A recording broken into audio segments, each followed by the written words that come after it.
Ain't about your bread and I can't fuck with ya. I thought you was 100, but you showed me 50. You said you was gonna ride, huh?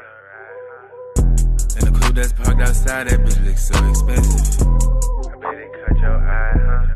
Hey, this video was posted 7 months ago, but this is a situation on Jaydayoungan shooting at Opps in a home invasion. Birthday party shooting, one is left and dead. Okay, let's hop into it. For Jaydayoungan is in some trouble again. Police are looking to tie him to a birthday party shooting that left one person dead. Here's the wild story.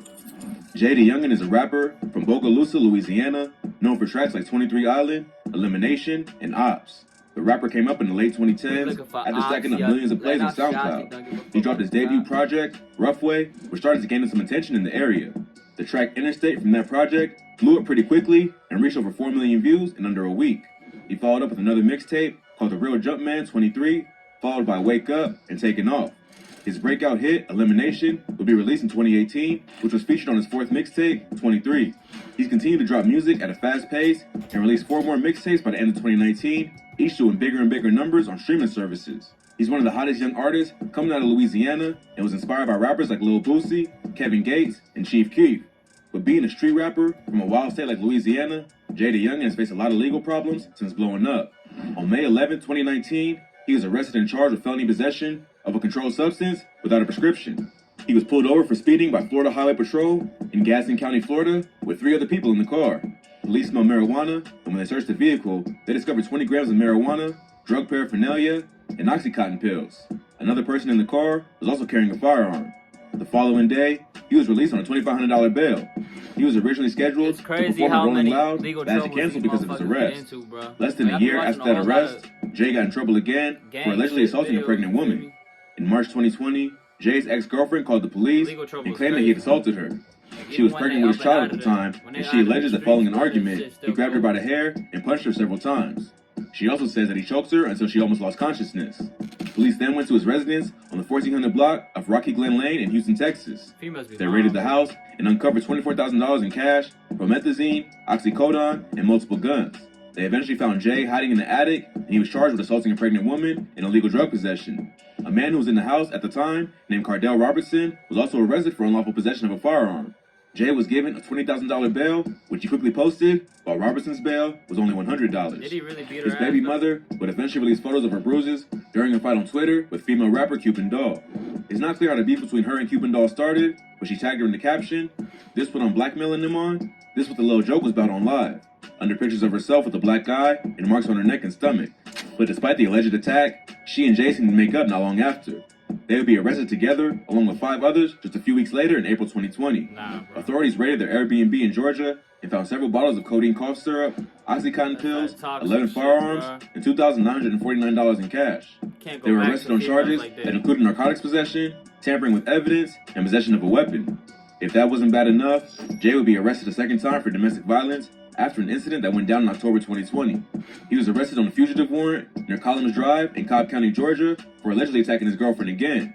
The police report states that he punched, pushed, and grabbed the victim, leaving visible marks and scars.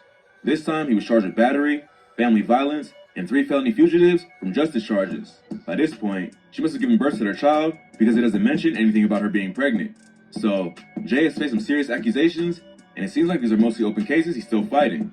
To make matters worse, it's now being reported that Jay was arrested again, this time for being an accessory to second-degree murder. In late September, Jay posted a video to Instagram showing himself getting arrested with the caption, "I only want to change my city, not be framed in it.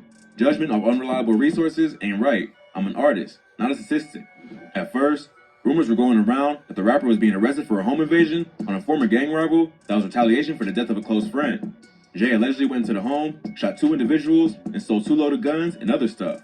But so far, this rumor is unconfirmed. More information later came out that revealed that the rapper was being arrested for tampering with evidence after a murder that took place in Louisiana in August 2020. The murder took place at a birthday party for a Louisiana woman named Big Ray. It was her 27th birthday, and she hired a few local club promoters to help her get the word out about the event. The party took place on August 8th in Roseland, Louisiana, and there were over 100 people in attendance. Around 7:30 p.m., a group of men pulled out automatic weapons that looked like AK-47s and started firing shots at the crowd. 3 people ended up getting shot, and 1 would pass away. The victim who lost her life was a 21-year-old woman named Zion Hutchinson from Buffalo, New York, who stayed in Baton Rouge. A few days later, 2 suspects would be arrested. 30-year-old Brandon Perry and 23-year-old Tommy Diamond were arrested and charged with second-degree murder and 2 counts of attempted murder. Another man would also be arrested in connection with the party, but not for being a shooter. Craig Brown, who was one of the club promoters that helped plan the event. He would be arrested for possession of illegal drugs with intent to distribute, negligent homicide, and 2 counts of negligent injury.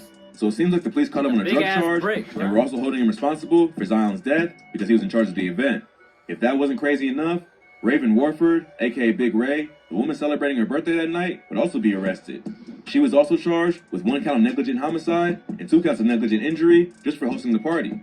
She later turned herself into police on September 8, 2020. A 19-year-old named Jalen Mitchell would be arrested in Houston, Texas, just a few weeks after the shooting.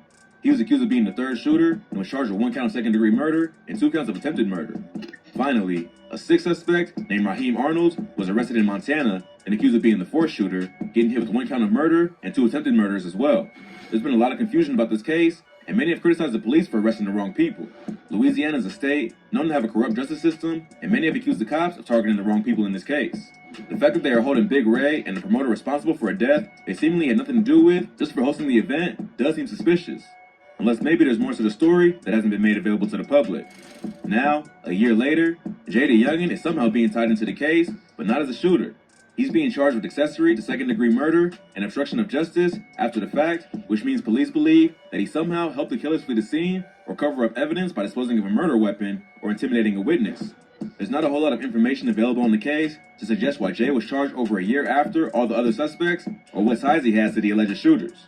The rapper was released on a $175,000 bond before the news even broke on social media, and Jay has not made a public statement about the case other than his original Instagram post. The whole thing does seem a bit sketchy. The police already arrested 2 people who seemingly had nothing to do with the shooting, other than hosting the event. Now they're pulling a random rapper into the case with little evidence to suggest that he was involved. Unless someone's snitching, it seems like the police are just arresting whoever they can. Hey, bro, I love the way Jaydayoungan dress, bro. Like that, hey, that motherfucker know how to dress for real. But, yo, though, bro, hey, I just realized, bro, back when I used to smoke, back when I used to smoke a little something, you feel me? Bro, I love doing that shit. I want to smoke a fat ass blunt, bro, like this big, bro. I'm trying to, you feel me? Nah, hey, I ain't gonna do that no more, though, bro. I was just thinking about it, okay? Before I hop to the next video, bro.